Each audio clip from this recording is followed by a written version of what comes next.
I took the taxi, the limo service that was waiting for me. Imagine waiting for me. This is the intern who had nothing to look forward to. I started to ask myself, who am I to delay or to change this person's life from doing the things and wanting the things that she really wants? Now, I'm just talking completely and purely from my heart. This is an episode that will go out and you're going to hear my vulnerability. You're going to hear the stories. But the reason I'm sharing these stories with you is, one, to remind myself about the importance of being grateful and thankful for everything that we have and everything that we don't have. And two,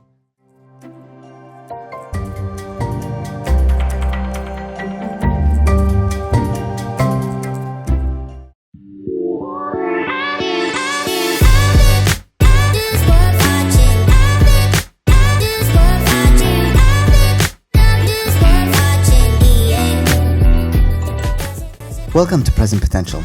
I'm your host, Hassan, and the reason I launched this podcast is to create a ripple effect of optimism that reaches 1 billion people in the next decade. Ambitious? Very. Scary? A little bit. The aim of Present Potential is to empower listeners by sharing stories of individuals who've turned challenges into opportunities, proving that we all have untapped potential. If you're new to this podcast, welcome. If you've tuned in before, thank you for your support, and I hope you find value in these conversations.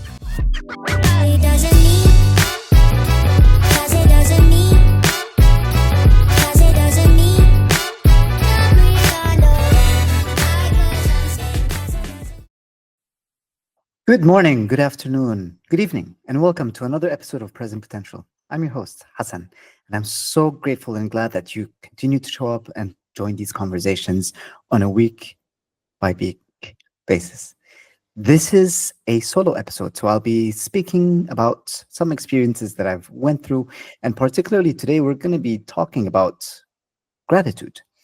Now, I'm going to tell you some stories that are very personal, and I'm probably not going to even mention any descriptions or definitions of gratitude and what it is and the power of gratitude.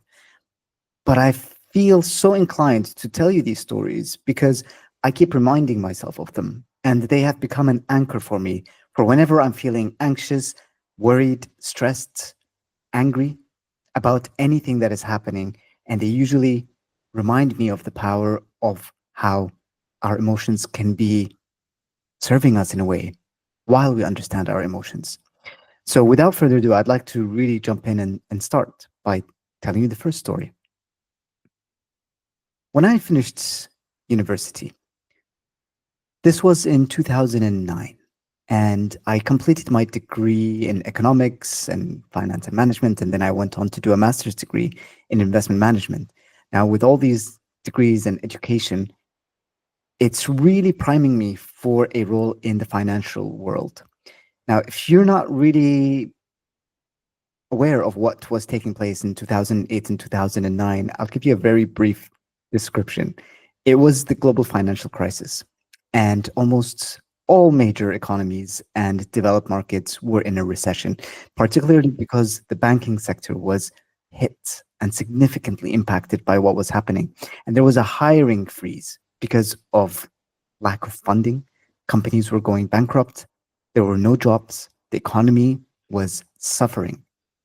And here I was, completed my master's degree and wanting to go into the financial world to start my career, to build myself, to progress in the field that I wanted to go into and to provide for myself and my family. It probably was one of the worst times to find a job. And as an example, during my master's degree, we were around 140 students, give or take. And by the beginning of the year, what I remember was that a handful of us, probably less than 10, had any job offers or opportunities that they can join banks or financial firms or investment companies by the end of the year. Now, 6 months into the program, from what I remember, and I could be completely wrong, but I remember that all of those offers were revoked. I wasn't one of the lucky ones that had any offers. I didn't have any internship or any interviews for that matter. So then I graduated, and this was in June of 2009. And I was applying to roles every single day. I wanted to make sure that I'm able to gain some experience in any company. Now, I didn't start with any company. I started with the major companies that I wanted to join, the banks and the financial institutions, and I was very picky. Little did I know that I had no chance of getting into those positions and those roles. So I moved my way down that list that I had created in order to keep myself motivated and to apply to different companies. Towards the end, I started applying for internships. The thought process was just to tip my toe, to go into any field, just to get my hands into that role, gain exposure, to meet people, to build experience, to expand my network. Eventually, that list led me down to taking unpaid internships. Now, remember, this was a horrible time for anybody who graduated from the financial industry to work in the financial field. There were people who had so many more years of experience that were made either redundant or their companies closed down. So they were seen as highly experienced, and also the supply was so much and the demand was limited. So it was impacting any possibility of applying for an entry level job, a graduate scheme. Eventually, I applied for an unpaid internship. And the way that I applied for it was through my network. I met someone who knew someone who knew someone who knew someone that introduced me to this small company. It was a very small firm. And I was so happy that they actually responded, that I had an interview, that they wanted me to join them as an intern. And the duration for that internship was 3 months. And I told myself that after those 3 months are up, it's either I'm going to find a job or get a full paid internship in order to be able to sustain my life. And this was in London. So the living expenses were quite high. Otherwise, I would be going back to Yemen, where I'm from, and I wouldn't have found any job. It was tough. And if you were experiencing the environment at that point in time, you would have known as well how it was. Now, every evening after I finish working from the internship, I would go home and start my application process. It became like my side hustle. And I used to spend hours upon hours finding opportunities, refining my CV, writing covering letters that really adhere to those specific needs, trying to amplify my skills and experience in any experience that I had that can really portray the strengths that I can bring and the value that I can add to any of these firms that I'm applying to. And I used to do this every night without fail for hours upon hours. Was it painful? To a certain extent. But was it enjoyable as well at the same time? I think so. I felt really inspired because I used to see these opportunities that I would apply to and feel really intrigued about them. This took a couple of months. And this is why I'm sharing this story with you. Before I was offered a job, almost 10 days before the end of those 3 months, I remember that I was reflecting. And I remember exactly where I was and what I was doing. I was in that internship, not getting paid, in a very small side desk, dressed in the only suit that I had. And I was just so thankful. I remember that emotion, that gratitude emotion, that I felt really grateful for being in that moment. And I closed my eyes and I was thinking about how lucky am I to be alive?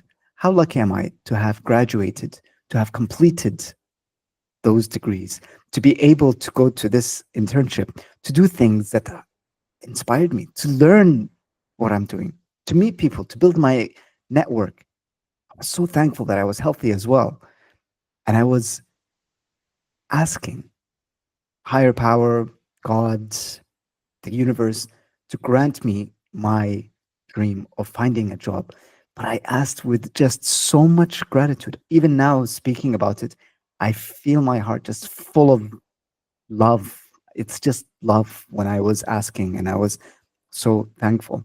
I didn't know what manifestation was, or if manifestation is actually a thing, or what kind of emotions I should be experiencing or what I was doing. But I just knew that I was so grateful. After that experience of immense gratitude, I knew that it was an anchor for me because it was so clear. I was on the desk. It was a wooden desk. I had a small screen in front of me. I had a mouse, which was black. The wall in front of me was white. The toilet was on my left hand side. There were three people sitting behind me, and I was even wearing my brown shirt. Don't judge me for brown shirts, but that's what was reflecting on. That's what I was wearing when I was reflecting. The reason I share this with you is because without that experience, I wouldn't have known what gratitude was. And it still becomes an anchor. So whenever I feel that maybe I want things to go in a certain way, or I'm not in a um, career path or growth potential that I want to be in, just remind myself of that aspiring young graduate going into the field with immense gratitude. And it was even solidified when I finally got that job offer. I was so happy that I got that job offer. I couldn't believe that I was going to work in finance in London. And that's the reason why I decided to talk about gratitude today, to reflect about on these experiences that I went through, to remind myself really, because this podcast called Present Potential, it's a way for us to realize that there is potential in us every moment in time, that it's within us now, that potential for us to keep going and keep growing is always there. No matter what happens, no matter what life throws our way, it is within our grasp, our reach, our potential to be able to go deeper and realize that we are able to do anything that is possible. And it starts with that intention. I had so much intention, feel so thankful that day. And it stayed with me, and I still always remember it. And whenever I feel anything that might not be great, that's one of the stories that I go back to. That's my anchor. And I remind myself. Now, the second story I want to share with you is I started working, and it's been a couple of years while I was gaining my experience. The story that I want to share with you is once I left London and I moved to Dubai, I found an opportunity in one of the financial firms that it was my dream to join. It was literally a dream.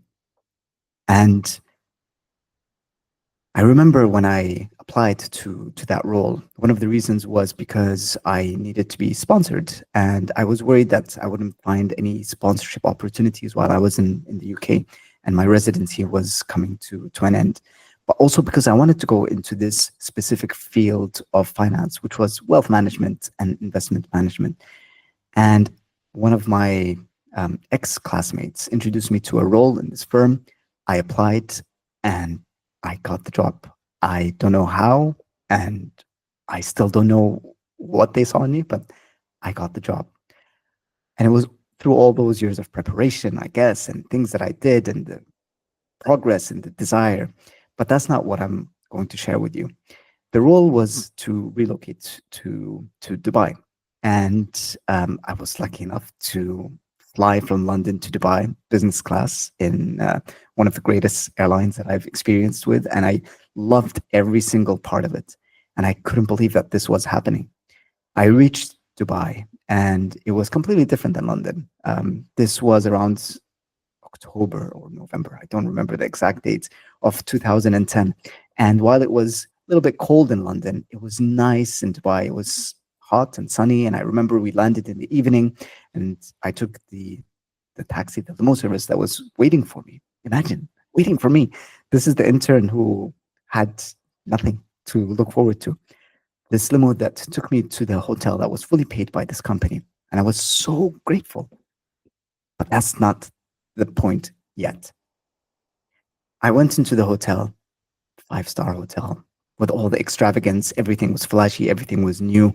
Went into my room, which I realized as soon as I walked in that it was not a room, it was a suite. And I had a kitchen, I had a living room. I had a huge bedroom, and I had two toilets. And the toilet in the bedroom was actually bigger than my flat in London.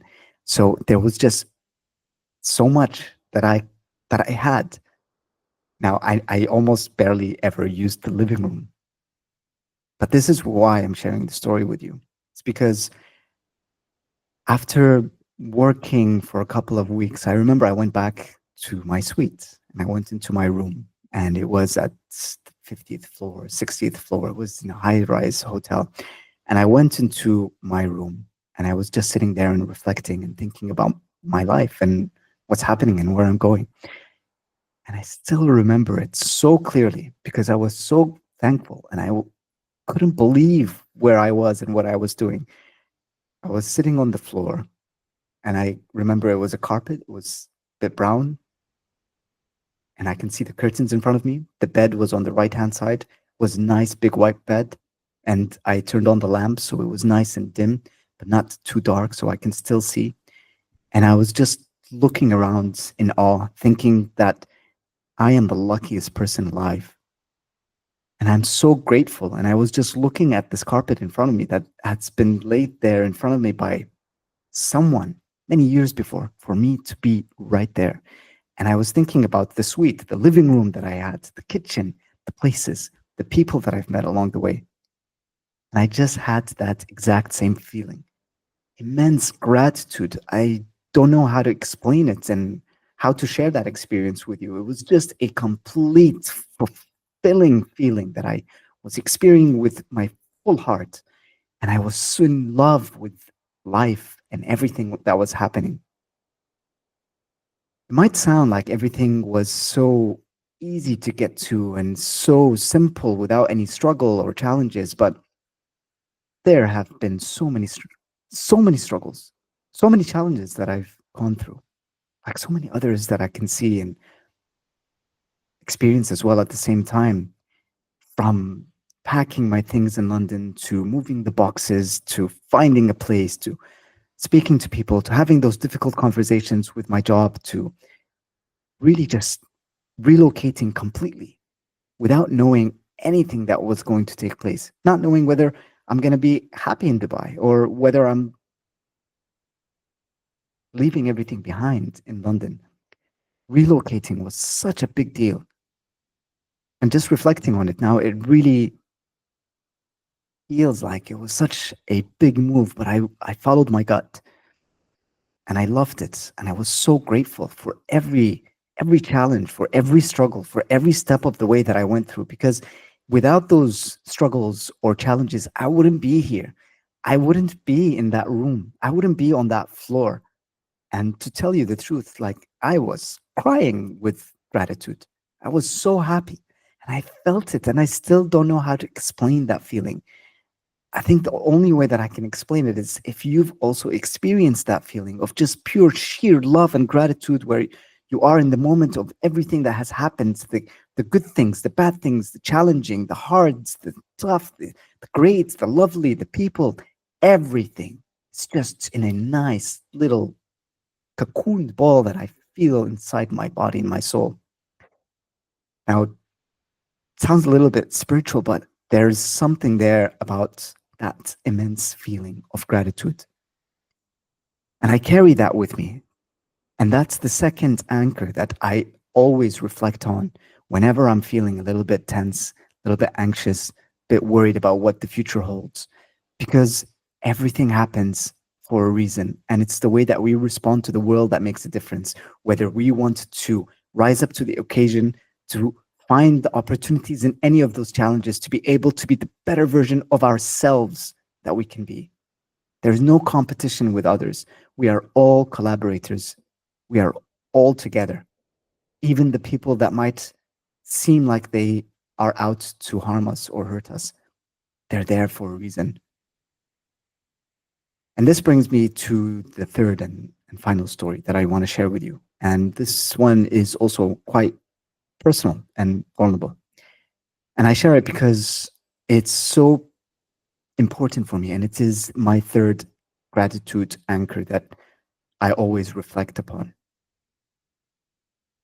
So it's been a couple of years and I'm working in finance and I'm loving it and I'm growing and experiencing and going through my own journey. That's going to be a different podcast about my own journey. I won't go through that now. But my own journey and how I was always delaying things. Now this story is about my wife and I. When we were living in Dubai, my wife went to do some tests and she got her results back. And the doctor said that we need to do a little bit more tests to check something that didn't seem right. And when she told me that, I felt really worried. I felt scared that there might be something. I felt anxious. I felt a concern for her well being and also for what the future holds, especially because I've been in previous experiences with family members who had similar situations. So we went to several doctors and we still didn't know what it was. And some of the doctors said that it could be something really serious and dangerous. And I remember that evening when we went back home and I saw my wife and she was so sad and so scared, not for her well being or for mine for that matter, but because she wanted to start a family. And she said, I might never have a family. I might never have kids. And she was very emotional. And that really hit me because I started to ask myself, who am I to delay or to change this person's life from doing the things and wanting the things that she really wants? And this is what I did.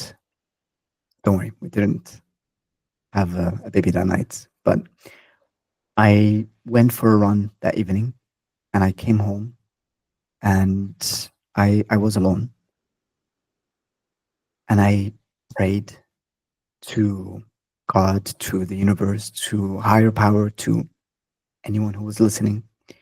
And I prayed for nothing, for nothing. And I emphasized it that I don't want anything in this world other than health.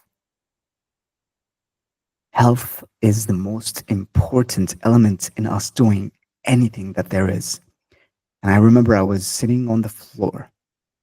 I always sit on the floor, it seems, when I'm reflecting, next to our dining table on our carpet in the nice flat that we were living in. And I cried my eyes out. Never cried that much. And the crying was not about being afraid or worried or concerned or anxious or looking for support or feeling hopeless or helpless. I was crying because I realized that there is nothing that is important, nothing more important than having health, than being fully present, than not taking anything away from other people, especially people that you love. And I felt so humbled by that experience. And I realized that I was taking something away from this amazing human by delaying, by coming up with excuses about family and kids and being together. And I made a pact and I promised that I would never, ever ask for anything, anything other than health, peace, love, safety. And since that day until today, and for every day going forward, that's the only thing that I'm asking for. Funny enough, I don't know what it was. Was it the medicine, the doctors, or what? But whatever they were looking for in my wife was no longer there. Now, for me, I think that there is a so much bigger power out there. And just thinking about it is also making me vulnerable to share this. That gratitude, that moment in time where nothing else matters. I'm so grateful because everything, the way that it was supposed to go. Now we have beautiful family. Thankfully, we are healthy and happy and safe, in peace, in love. And that is my third anchor. Whenever I feel that there are worries, concerns, struggles, pain, challenges, obstacles that are in my way, I reflect on that moment when I'm sitting on the floor on our carpet next to our dining table in our flat in Dubai, thankful and grateful and asking for nothing else but health, nothing else, because everything else is passing. Everything else will come to an end, even life. But it's those relationships, those moments that really matter the most. Being true to yourself, living life with the most intention that we can to be able to do the things that we love with those who care about us and we care about them. Now, I'm just talking completely and purely from my heart. This is an episode that will go out and you're going to hear my vulnerability. You're going to hear the stories. But the reason I'm sharing these stories with you is one, to remind myself about the importance of being grateful and thankful for everything that we have and everything that we don't have. And two, to also help whoever is listening, to inspire them to be able to look within themselves, to take this moment to reflect, to identify those experiences that you might have went through and they've made you that person that you are today. And to be grateful for those moments because they pass. They pass so quickly. Now, as we are closing, I want to thank you all again for listening to this podcast. I want it to be full of potential, to be able to share stories and to meet people and to speak with people who can inspire us with their stories. And this is something that I'm going to be doing as much as I can and for as long as I can. And I want you to take away one thing from all that I've shared, other than gratitude and thankfulness and embracing the moment for what it is. I want you to think about the fragility of time, how time passes by so quickly. We are just a small fragment of time in the vastness of space.